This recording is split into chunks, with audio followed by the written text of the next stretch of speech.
the day, and it was amazing, but do they get that same power? We will see. Jarvan, the first ban coming out from Vega. Remember, the winner of this game comes out on top of the group at the end of the first day. Halfway, a third of the way through the games in the group as well, being 2-0, puts you in a very strong spot. Karthus, straight away, DetonatioN FocusMe saying, no, we're having none of that jazz in the bottom lane. We're going to get rid of it in the first ban phase. And again, it's the fact that Vega Squadron, like that Karthus ban, you almost get so much bang for your buck because it's played in so many different positions. It's not just a gadget pick. They can play it in the jungle. They can play it in the mid lane. And he's not the only pick who can do that. And you can tell, DetonatioN FocusMe, they've downloaded these guys. They know. They're like, get rid of that AD Nico. I don't want to see it. What's going to be next? Is it Mordekaiser? Definitely done their research. Mordekaiser is an option. They won't ban more. The thing that has got through so far, though, is the Heimerdinger for Seros. We saw that banned out in the first game. Hasn't been banned out here by Vega, and we know DFM aren't going to ban it out themselves. Oh, but instead they themselves take away the Taric. And you are correct, the Heimerdinger is live for Seros. Seros on Heimerdinger, though, I've got a love-hate relationship with it. I think it's just because I hate Heimerdinger. Yeah, I think that's the thing, because he's a very good Heimerdinger player, but you don't really have to interact with the world when you play Heimerdinger. So 3 towers in front of you and you walk away. Kai'Sa will be the first lock, so not going to see anything spicy out of the bottom lane from DFM. And so far, the biggest takeaway from this draft phase at this point is that both these teams will play the Sona Taric. I think now this is something that's indicative of Group B. It will very heavily now dictate a lot of these draft phases since we keep seeing this combo broken up. Kai'Sa and Galio for the side of DFM. That's a much more standard bottom lane. Vega went for the Hecarim first pick. Expect that to be on boss in the top lane. He's still running teleport and ignite. No way!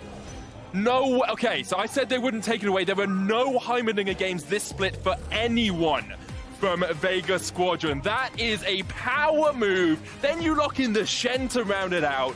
This is laying down the gauntlet. This is saying anything you can do, we can do better. And I had the question at the beginning of the day, are we going to see teams just prioritize their own comfort picks, or are we going to see teams really try to download their opponents and have deny? You know, it's very rough in these types of tournaments when you have so many opponents to prep for to find these very niche strategies. And it looks like Vega Squadron, they came fully prepped. They had a great composition in game number 1, and now in their second game, they're like, take all of the power picks away. Do not give this guy Heimerdinger. So here is my expectation from this. Seros picks up the Ziggs as his final pick. I think it's going to be Heimerdinger Shen bottom lane. I think that's what they're going to play.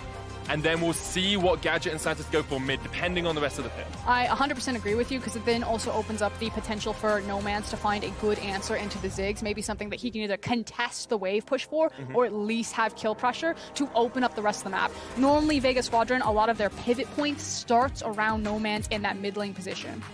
Definitely does. And you can see DFM know it could be like that as well. They're getting rid of the LeBlanc, they're getting rid of the Rise. Vega have taken away the Kindred in terms of jungle picks. We'll see what they decide to ban for their final ban on this second phase. But already, we're looking like a pretty spicy game here between Vega Squadron and DFM. But even though Seros didn't get his signature pick, he still has a really strong 5v5 team comp. They're very comfortable on these types of champions. Again, if you're a DFM fan, these are exactly the types of picks that you wanted to see your team load up. Definitely is. Lee Sin, the hover at the moment for DetonatioN FocusMe. Gnar was the final ban from Vega, was of course buffed coming into 9.8. Lee Sin for steal. Haven't actually seen him play this much this split. You know what's also really cool about DFM's comp is its ability to play side lane. If Evie takes something like a Fiora or like a Kayle, like if she's out split pushing, you have the reach of the Mega Inferno Bomb, you have the Galio semi-global ultimate, and then you also have Kai'Sa who can swing out there with a cheeky W into an ultimate. That's actually something that could be really interesting depending on what this last pick is. If Evie just goes for like the straight hard carry. Would be an incredibly intriguing opportunity for them. Vega, though, have the opportunities to match in those side lanes as well. It's going to be Corki mid for kind of the push pressure in towards the Ziggs, but with a package, with a Shen ult, with a Hecarim, you can run around quite a lot. That's a big carry coming out from the side of DFM, but more of a team fight threat in the form of the Vladimir. And it feels like both teams have a lot of tools for the team fight, though. I do like the dual versatility of Vladimir, that he can play for the team fight, like you're saying, as well as for that split push. So I think that he still gets a lot of value off of the ability to run 1-4 in this composition from Japan, because, again, of all of that semi-global threat. On Vega Squadron, though, I think their skirmish potential, especially between Rek'Sai and Corki on Corki package, is really high. And I think we're in another situation where, you know, it was Lee Sin Syndra in game number 1 where you have very clear power windows to play around. The same sort of vibe here. You got very clear power windows to play around Corki, and I expect Ananasik to plug into those power windows and everything to start with no mans again. Ananasik was very strong in game 1, reading his enemy jungler, working out exactly where he needed to be on the map. We'll see if he can do it again into Steel, who had a strong game 1 performance as well. Eclectic team comps, a little bit of this, a little bit of that across the board, but I'm very excited to see how these two teams match up against each other, especially with Gadget taking Seros's signature pick away from him and just being like, okay, I'm going to play this in the bot lane now. We'll see how Heimerdinger works. I'm pretty sure he's just going to push. The thing about Heimer is that, pending how in tune he is with the champion, shout out to Jat's guide on it. Everyone, if you're not used to seeing Heimer, just pull up that YouTube tab. I'm pretty sure that we did one in the EU LCS with Hyanon as well. There was a LoL Esports article about it. So you're saying that I'm sponsoring the wrong broadcast right now? Saying, you're part of LEC now, Frost, okay? I watched the LCS one. Pull that up, get a quick tune-up. We'll be talking about Heimer over the course of this game, because here we go. On to Summoner's Rift, and here we go into a pause, just at the start of the game for us. There wasn't really much I could do from there. You set me up into the excitement, and then we just calmed it down a little bit. So we talked about early game from an Ananasik and Nomans. They want to play around those Corki windows. What are Detonation FocusMe looking to do? Is it, again, just them scaling up and playing a slow early game? I mean, they've got a Vladimir, and they have a Ziggs, and they have a Kai'Sa, so you tell me, Medic. Well, I know the answer, Frost, but it sounds better if you say. It is about the windows about where they can go aggressive, and there is a window for Galio, level 3, his all-in is quite contentious, and so if, depending on how Steel paths, if he starts top side and he's pathing towards bot side, maybe you look for the level 3 Galio with maybe some jungle intervention there. So there are options. Detonation FocusMe could, flip the script, go a little bit aggro in the lane phase, but they're not normally a team that attacks in lane. Yeah, I doubt they'll do it, but you never know.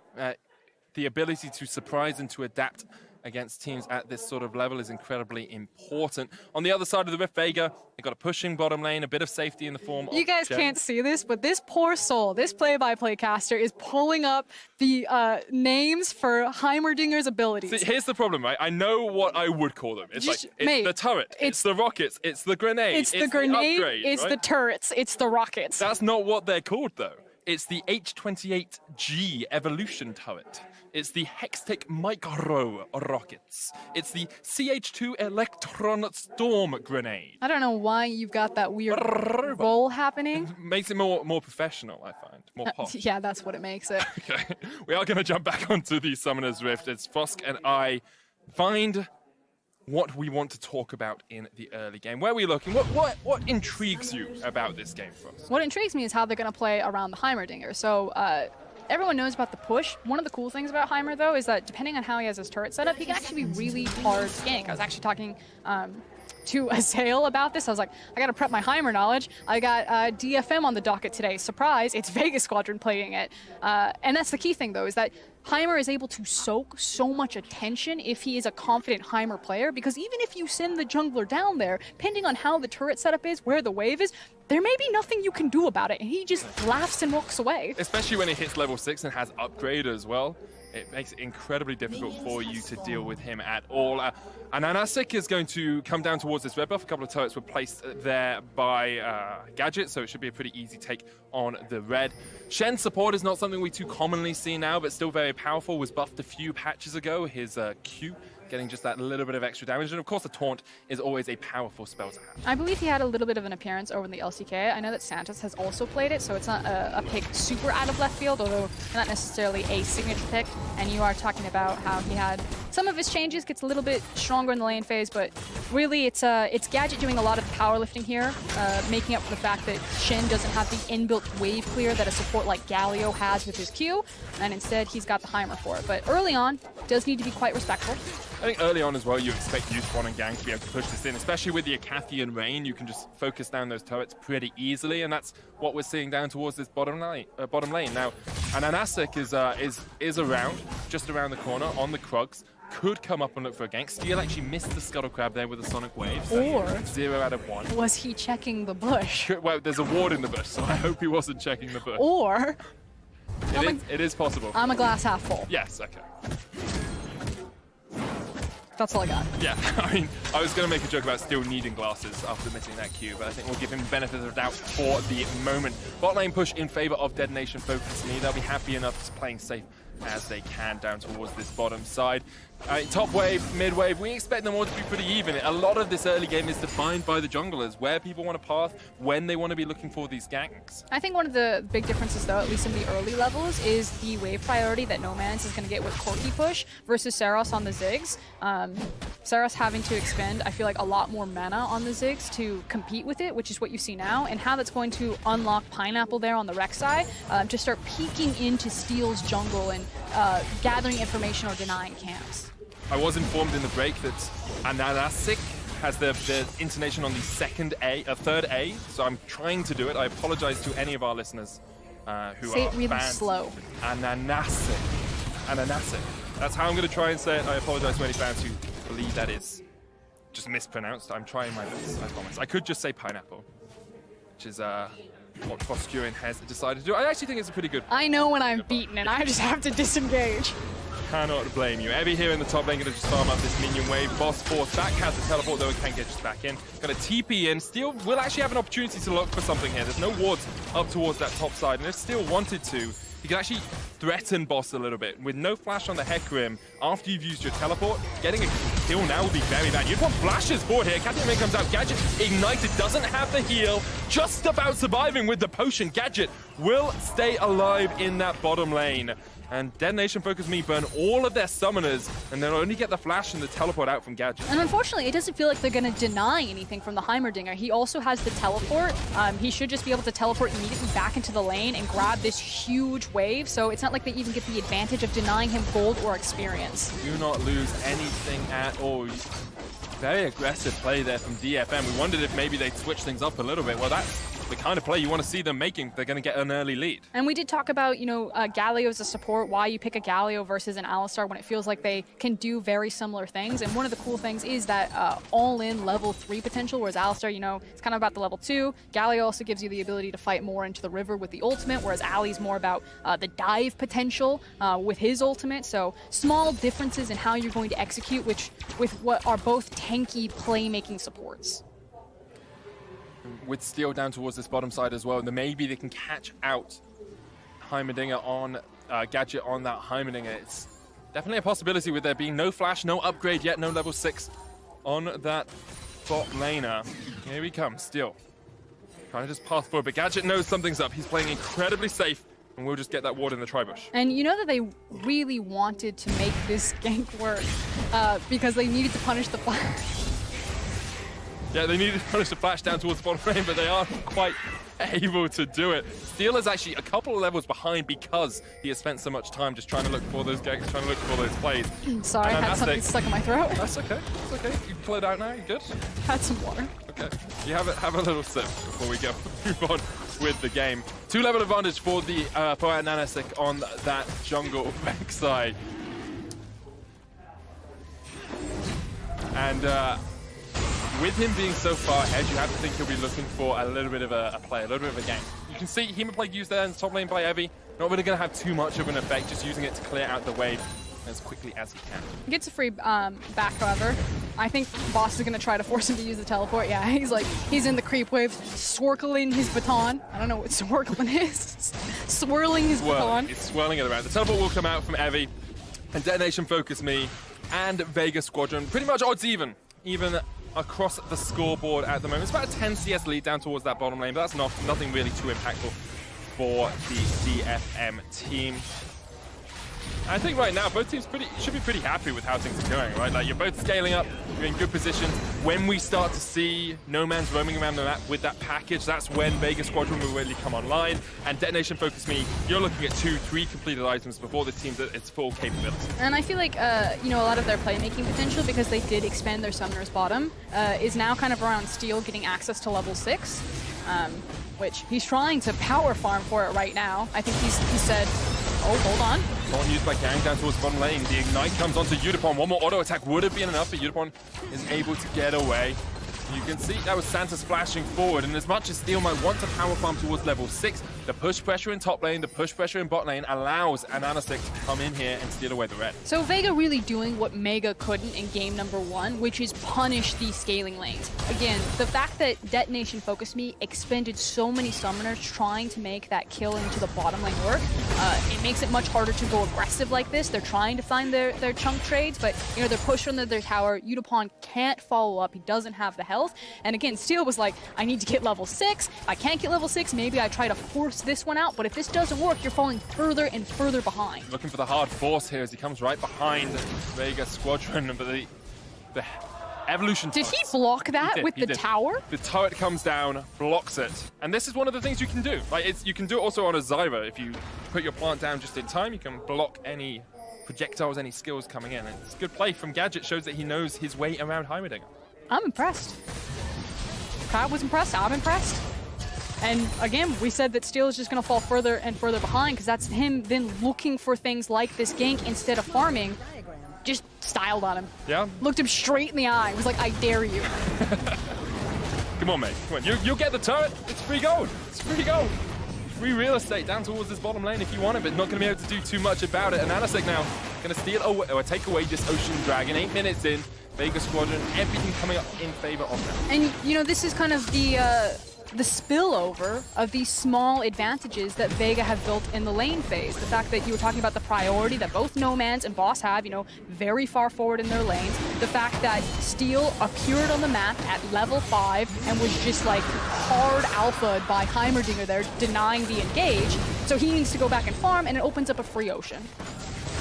And with it, vision control of the river as well. Nomanz trading into Seros here in the mid lane. Seros has gone heal once again on the Ziggs just for a little bit more sustain, can dodge out some of the bursts from Nomanz. But something we commonly see from Corkis in mid lane is they'll go for the Hex Drinker into a mage matchup because they know they can get burst down. Into things like the Syndra, into things like the Blanc, you need that extra magic resist. Here, Nomanz saying, no, none of that. Don't need a Hex Drinker. I'm going full Triforce first item, get that extra damage, get towards that one item power, and then maybe can look at a bit more defense later on if he needs it. If he needs it, and he's done a really nice job sidestepping a lot of these bombs from Seros. It feels like Seros' wave clear has been really put on just trying to focus on the minions as opposed to trading for the Corki. So good positioning and lane from Nomanz.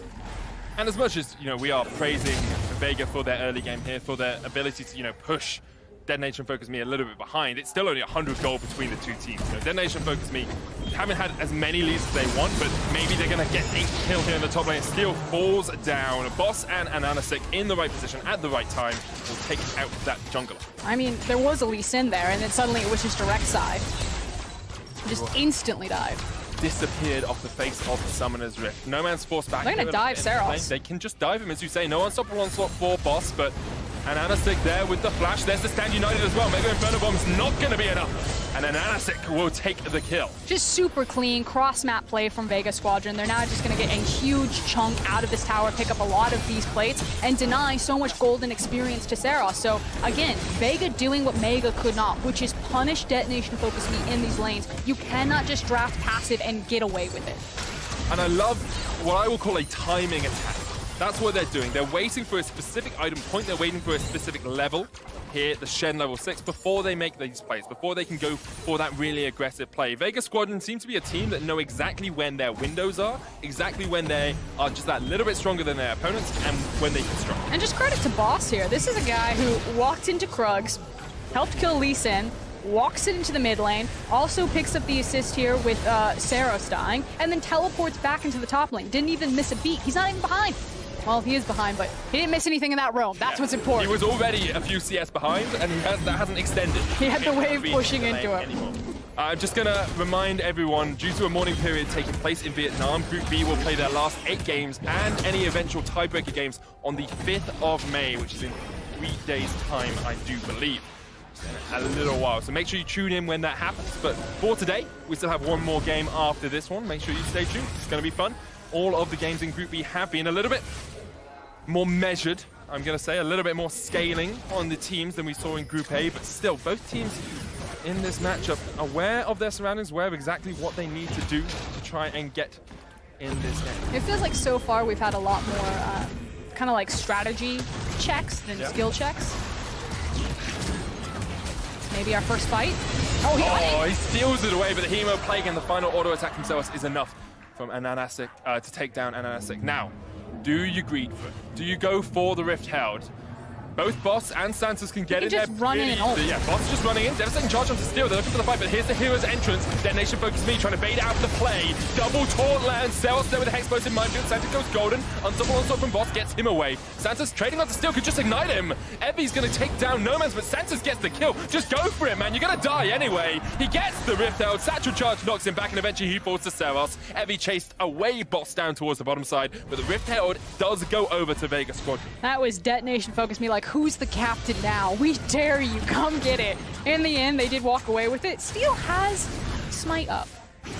I'm looking, I was like, I saw that he still had his Smite. I was like, maybe 2-level disadvantage. Maybe it just came up. 2-level disadvantage when it happens, so it's can't really blame Steel too much for losing it. The impending fight, though, good disengage from Steel here. And then they get him into a nice choke point. Ziggs really loves choke points. He's able to walk in freely, and then finds the dunk. Speaking of dunked. Yeah, and Anasik just comes in with the claws in the mid lane. Zeros unable to survive. That heal not helping him, not off cooldown, and it's going to be a couple more plates you have to feel. Might even be just first Howard going down. Rift Howard was summoned. That is in the mid lane, but the turret's going to fall before he even gets a charge off. Oh, maybe just one?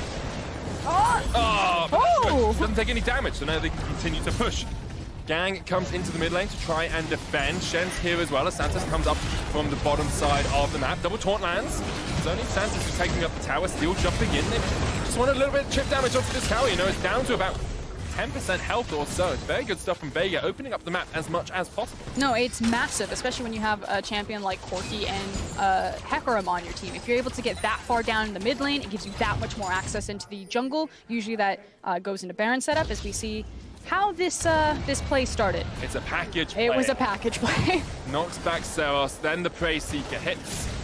And Anasik can just jump all the way across. Weren't you just crediting Vega how good they are about recognizing their windows, where to strike, how it was going to be about the package window with Nomans and Anasik? I mean, you set it up in pick and ban, so I'm not going to steal away all the credit, but yes, I'm amazing at predicting plays. It was all you, Medic. Thank you very much.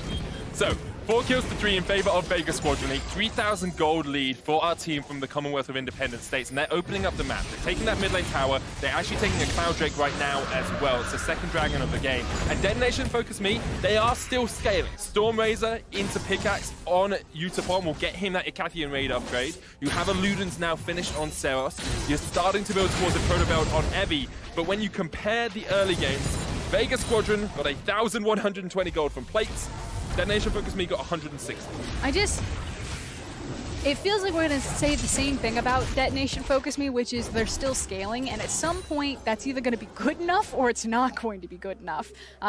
I still like what Vega have put together because I feel like, especially with the Corki, their scaling potential and their 5v5 potential is also very strong. Now, that can't deny just, you know, like a sick wombo combo from DFM. Like, say you get the Hemo Plague, you spread that around, make that real nice, and you just, like, drop a Ziggs bomb on top of it, and Kais is just flying around. That feels good. But if you don't get that, then Corki's just going to shred you in long, extended fights. Hecarim's going to shred you in long, extended fights. I'm not sure what Heimer's going to do, but I'm sure his turrets will shred you in long, extended fights. It'll be flashy. Yeah. Chucks a big electron grenade across the team and can get that stun long. Heimer's actually a pretty long-range CC bot if you use them effectively as well. Now, DetonatioN FocusMe has brought Steel down towards this bottom lane, trying to do something about Gadget and Santos, who are continuing to push in.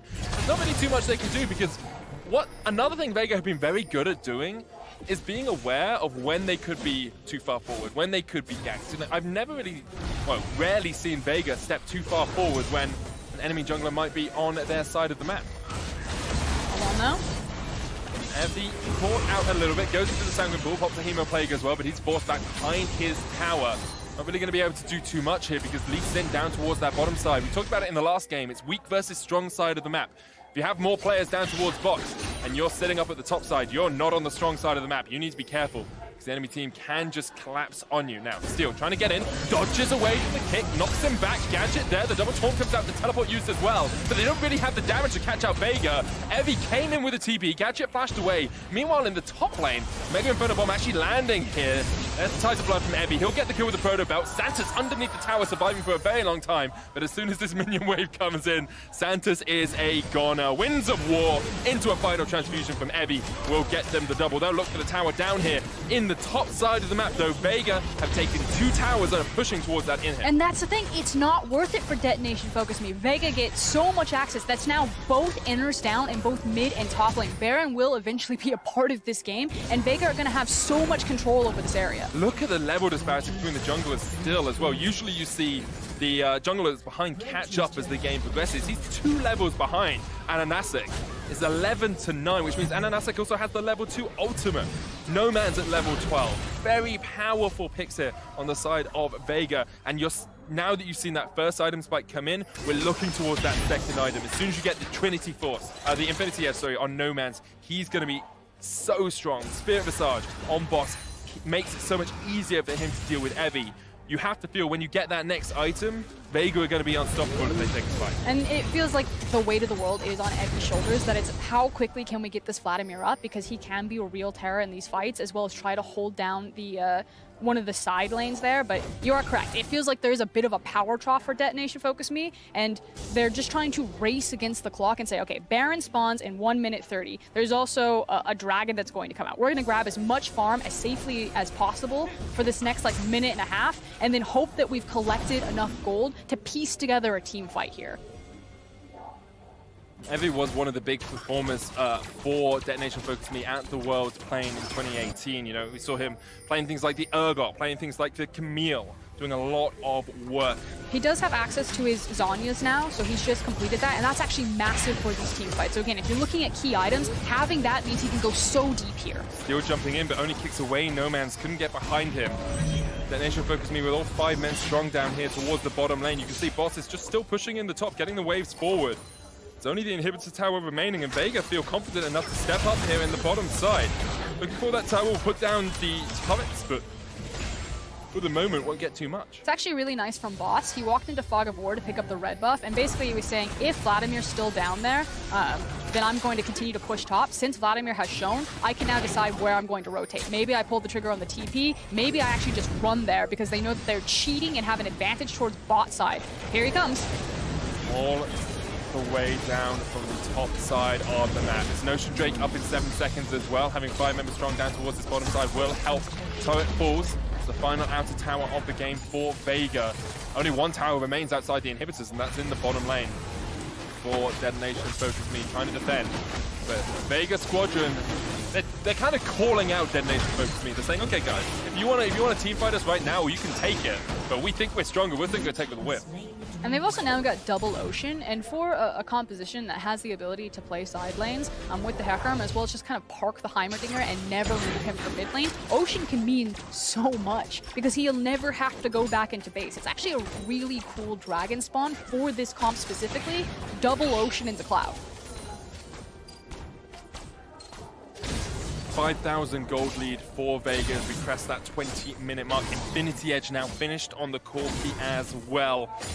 If you ever see a team fight erupt, you have to be aware of those missiles, of that Phosphorus bomb, because that Corki will shred through you. And he can even be in a side lane because he's got the teleport, because he's got the package. He can be another threat in a 1-3-1 if you want him to be. Heimer holds mid, Boss goes down towards the bottom side, and you see No Man's up towards this top side, just pushing in the waves. And Vega have done a really good job, not just winning on the map, but making sure that they're also picking up all of the available farms. They've gone really far down the lanes, but you can see CS advantages virtually in every role, especially in that jungle as well.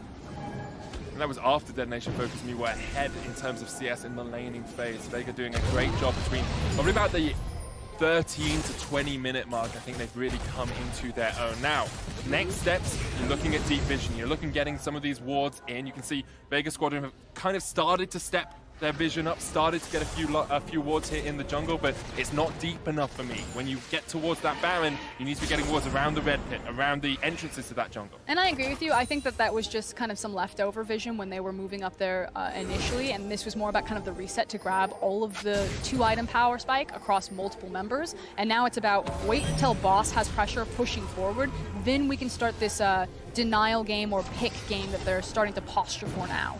Still in the bush on the control ward. No Man's will spot him out with the Phosphorus bomb, but So far, yet to see Vega really step that vision line up. Now, get the mid prio, get the top prio, and push it forward. Yep, so you can see it exactly. They've now got this pushing forward. Oh, this is fun. This pushing forward, which means now it's all about this Baron. Going for the Baron there. I will clear the screen for you, Fosco, and it's a new tool to play for, and they've started on the Baron. 6,000 HP on it. Game's going to put in a ward, spot it out. Seros on his way as well. Has that Mega Inferno Bomb, could look for the steal. Triple turrets in there. And Anasik looking for the smite. The Baron is going to be taken. No way of stealing that one away. And it is Gadget who secures it. Vega Squadron, 23 minutes in with a Baron at their backs and a 7,000 gold lead are looking to top the group. I mean, they had the experience advantage, 13 to level 10. They had the gold advantage. You just talked about that massive gap there. But then they also had the cherry on top, the fact that it's a Heimerdinger of all things. And one of the cool things that Heimer does bring to team comps is his ability to shred and force down Baron. Sets up his tournament, and it's just free. Great stuff there from Vega Squadron. And as you like, it's so easy for them to take it, as you say. Now, with the ability for Corki to be in a side lane, with Boss being so strong, Spirit Visage complete on this Hecarim. There's no real way, even though Evie is pretty powerful, you know, he's sitting on a needlessly large rod, on a Protobelt, on a Zhonya's, probably not going to be able to work his way through the Hecarim. Don't underestimate the power of the Wombo combo. Again, at this point we said the last composition that DFM did, they couldn't press all of their buttons all at once. They wanted to kind of stagger them apart, really chain together those cooldowns. This one, just throw it all down. Just hit it all at once as long as the Hemo Plague is on them. But that means that Vega Squadron would need to be grouped for it to work, and frankly, Vega have done a really good job not grouping up. They're splitting apart, they're pressuring multiple points on the map, and they're using the mobility of their composition with that Corki and that Hecarim to deny that sort of wombo from DFM, because that's the only way back. Yeah, often you also need an engage tool, a hard engage tool for a wombo like that to really be as effective as you want. Maybe with the Galio, maybe with the Lee Sin jumping into the backline and a kick into a hero's entrance, you have that, but it's nowhere near as secure as something like a Sejuani, as something like a Lissandra who can just jump straight on towards that backline. A little bit of a slowdown here, though. They're really playing this one patiently, Vega. That they are, but they can. You know, they've still got 2 minutes basically on that Baron power play. Heavy Force back here. The upgraded Electron Storm Grenade comes out, makes him pop the Sanguine Pool, and that makes it a lot more difficult for him to stand underneath the tower. But the rest of Detonation FocusMe are here, just defending with him. I also really like how they're using Santos on the Shen. You know, normally you'd see your top laner and your mid laner being the ones responsible for pushing the side lanes, but because he has Stand United, it's actually the support that's feeding in that mid lane, allowing Hecarim to really threaten the dive potential, so that Heimer and Hecarim and Rek'Sai can approach that tower and push it over. It's making the most efficient use of your resources, and that's what we've seen from Vega Squadron across the last couple of games. They just seem to be able to understand their opponents, understand their own composition, and play, I'm not going to say perfectly, but play pretty darn well so far. I really liked them. I saw some sentiment around this team that, again, they felt that, you know, they only won because they had, like, the weird cheese picks, if they abused the meta, that they weren't really the better team. But, you know, if you go through Gambit twice, which they did not only in their playoff run, but also in the open tournament that the TCL holds, you beat Elements Pro Gaming, you were a consistent thread to the top of the ladder, and you do it because you have so much creativity and versatility in your drafts. I'm like all about Vega. I think they're a very cool team. And a pretty new team on the block as well. You look at it, in terms of playoff appearances, you got 3 on Boss, a couple on Anasik, a couple on Gadget, 3 on No Man's. Santa's probably the most experienced player. He's the only guy that's played internationally as well on Virtus Pro in MSI 2017. So this is actually a strong showing for a new Commonwealth of Independent States team. Also speaks volumes about the strength of the region, the fact that we've got so many different looks from the CIS with all of those different teams, with, you know, the Albus Nox Luna quarter as the cherry on top. A lot of fun to watch so far, and looking like they are going to top the group at the end of the first day of Group B, looking like the standout favorites to take Flash Wolves, take on Flash Wolves in their best of 5. Not over yet, Medic. Well. Yeah, it's not over yet. I totally agree, but I think if they win this game, they're definitely the favorites of the group, considering Detonation FocusMe beat out Mega earlier on today. Now, Vega, Baron buff has fallen off. You can still push forward. Haven't quite broken that inhibitor line yet, but Detonation FocusMe are defending for the time being. They do have pretty good wave play, you know. A Vladimir, a Ziggs, and a Kai'Sa can keep you at bay for quite a while. They're also doing a good job scouting with vision as well as scouting their side lane. So you can see that Evie is trying to look for the flank. That's normally how Vladimir wants to approach these team fights. Get into the side because it's much harder to run front to back, especially through Vega's composition.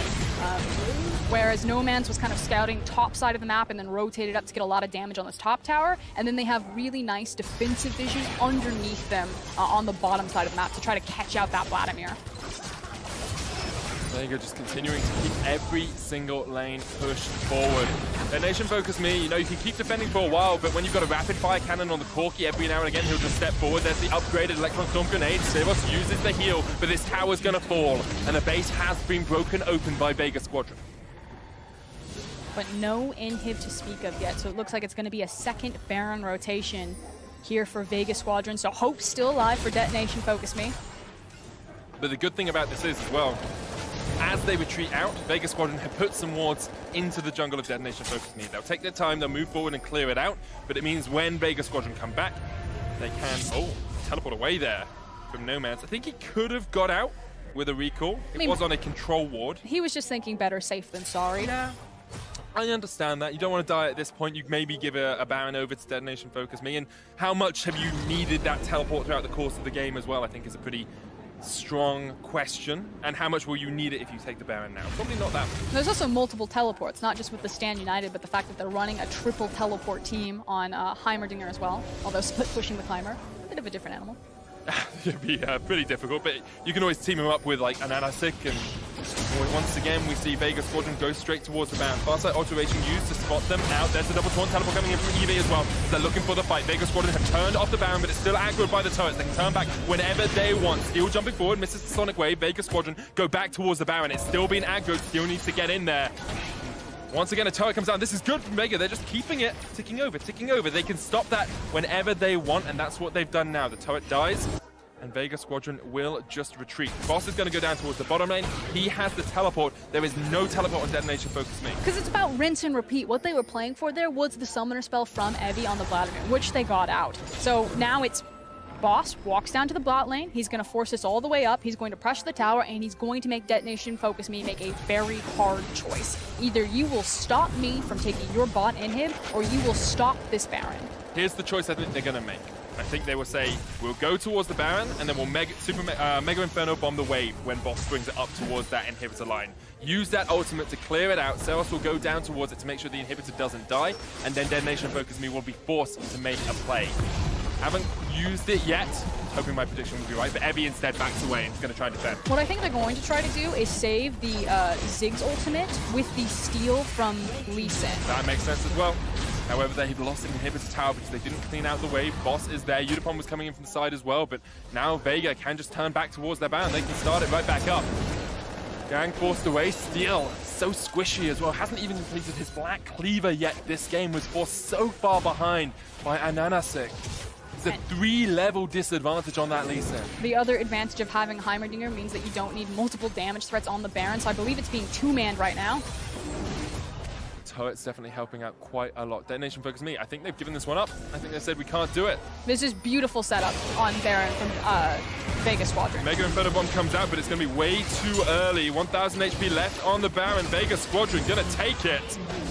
Beautiful setup, as you say. There was no way DetonatioN FocusMe could get anywhere near the Nasher. The fact that they were super patient, recognizing that DetonatioN FocusMe were probably going to look for a desperation play since Boss was pressuring bottom. They backed off, they played to their control wards, they slowly swept everything out, forced DetonatioN FocusMe out of the jungle, and then went for the two-man. It does not get crisper than that. And as much as we talk about DFM having the wombo combo, having the scaling, I love that. That is so cool! That's like, everyone else is playing 3D chess at best, maybe 4D chess. That's 7D chess. Like, that's a few layers above everyone else in this game. Pop the triple turret in, they'll take the Cloud Drake. 5th dragon of the game for Vega. I was about to say, you know, DetonatioN FocusMe, they have a scaling comp. You've got Kai'Sa now on 3 items. You've got almost 3 items on your Ziggs. You've got 3.5 items finished on Evie. but when you're 11,000 gold behind, the stat check gets harder and harder. Yang caught out a little bit here. Everything's going to go in. Triple Hemo play, but the rest of the team isn't there. There's no wombo for this combo. Vega forced back. You can see Steel solo, and Anasik just catches him out. The taunt comes out though from Yang. Uniform jumps onto the backline top side though. Void Rush comes in from an Anasik, and already 2 members of Detonation FocusMe are down. Uniform chased out by Boss. It's a wipe. They are clean aced Evie. There's nowhere for him to go. He's stampeded over, and Vega Squadron will top Group B. They make their statement right there. They clean house, like you said, and you could see what Detonation FocusMe wanted. They said, we must fight. We're not just going to watch ourselves lose this game. So they took a gamble, but it was too little too late. From minute 1, Vega Squadron ran this game. Vega Squadron totally demolished Detonation FocusMe. There wasn't a moment, really, that you thought DFM had control of this matchup. They will take the win. They'll 2-0 for the first couple of games of this group. They'll even kill Steel on the fountain. Vega Squadron show us that the Commonwealth of Independent States has come to play. And not only that, they look like favorites and heavy favorites. Yeah. Incredible performance from them all round. As you say, there were a few people doubting them, a few people saying, you know, is it only the Heimerdinger picks, is it only the Karthus picks? But if it works that well every game, I don't think it matters what picks you're getting. And again, the fundamentals are clean. You know, that wasn't just about the Cheese, Karthus, or the Heimer, or having them in these weird positions. That was about super clean Baron setup. That was about recognizing when your power windows were, who you were going to play around. So I think Vega are the real deal for this group. I think if you put them on standard League of Legends, that they would thrive just as well. I think they would as well. We'll have to see if a team is able to push them towards that. I want to give a lot of credit to Anasik. That game, he was 3 levels ahead of Steel in the jungle. He totally dominated his jungle matchup, and it's what set Vega up for so much success. I mean, I feel like you could pick a different member at each point of the game. The fact that, like, Boss rocked up to Lee Sin on Krugs, killed him, rocked up to mid lane, and was like, I'm gonna help kill you too, and then teleports back to his top lane. Like, yes, he fell down in this individual 1v1 CS, but, you know, Boss had his moment, and Anasik was solid for the entire game. No man's on the Corki. Like, just throw a rock. You'll hit someone, they deserve a mention. Now, after the break, we're actually going to have a chat with Santos to see what he has to say about Vega's 2-0 start. It's going to be great to watch. Look at that gold off. Steady climb. This is what we always talk about. That's what you want to see. And although, you know, Evie did step up, he had a very good performance. I think he only died once right at the end of the game. It wasn't enough for Detonation FocusMe. They didn't have enough in the tank to take down Vega. And they did try to play for the lane phase, you know, around that level 3 with the Galio Kaisa all in, and unfortunately they went for it and it just barely wasn't enough, and it felt like once they lost their summoners that they just had nothing else to play around, or at least Steel wasn't going to push on anything, and Steel has just felt frankly invisible to me, and you can see that in the damage. 3.1k on the Lee Sin. He wasn't getting any priority for his lanes. He wasn't able to contest the jungle. I think he really needs to reevaluate how he's going to attack this matchup. He definitely does, and how he's going to attack the rest of the matchups in the group, of course. Almost through that first round robin. I believe they've only got INTZ left to play for Detonation FocusMe. So have to see how they develop, how they adapt. They do have a couple of day break now to really work out what they're going to change strategy-wise. Yeah, but it's still a wide open group. You know, anyone could take anyone down. We haven't done the second round robin. And in fact, I think we're going to finish the first round robin in our next series. No, we're not. We have to get 6 games through to finish the first round robin. Damn. Yeah, each team plays 3 games. I'm so sorry for us. It's okay. Yeah, so it'll be halfway through the next 4 games that will finish that first round robin. We are actually going to see the other 2 teams play, though, in our next game. It's going to be a Mega up against INTZ. Any thoughts going into that matchup? I think I need both the junglers to kind of really show their true potential. I had a lot of high hopes coming for both Xinyi and June coming into this tournament, and they looked like completely different animals. So I don't know if it's like stage jitters. I know June, very new to the roster. Xinyi maybe getting his feet wet on the international stage, trying to shake it off, but hopefully for the next game, it's much cleaner. It's going to be a matchup of the junglers. We're taking a break for now, but after the break, Mega face off against INTZ. We'll see you then.